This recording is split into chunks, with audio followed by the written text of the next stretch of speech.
So, ayan, sorry, hindi ako akala ko pwede. Hirap.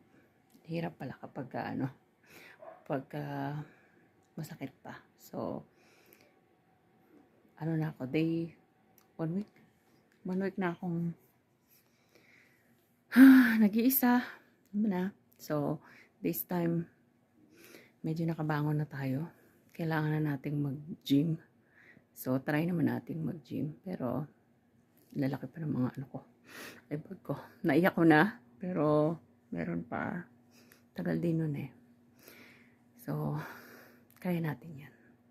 Laban lang. So, mag-gym muna tayo. So, puro self-love muna tayo. Kasi, nakasakit pa rin siya, pero, yung yung tanggap, iba talaga pag pagka yung medyo matagal-tagal na.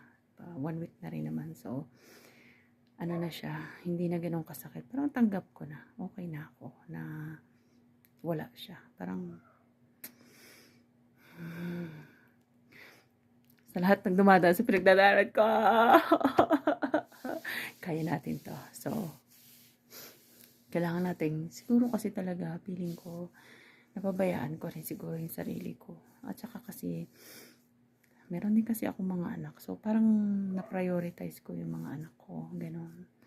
Hindi ako masyadong, nagpapaganda, yung mga ganong bagay. Napakaano talaga pala nun. Importante yung, alagaan mo talaga yung sarili mo. Diba? Parang feeling ko, yun siguro yung, yun siguro yung, nagtitrigger talaga. Kasi parang, wala, hindi na siguro ko sa kagaya nung dati. Pero kasi pag magkaanak ka, 'di ba? Parang hindi naman na ikaw lagi, 'di ba? Laging daming gawain sa bahay tapos yung mga bata mo pa, ganoon, may dalawa pa ako, 'di ba? Maliit pa yung mga anak ko eh. So parang ewan ko, parang unfair din naman, 'di ba? So, okay lang 'yan. Laban lang tayo, laban lang ng laban. So, tomorrow, mag-gym naman tayo.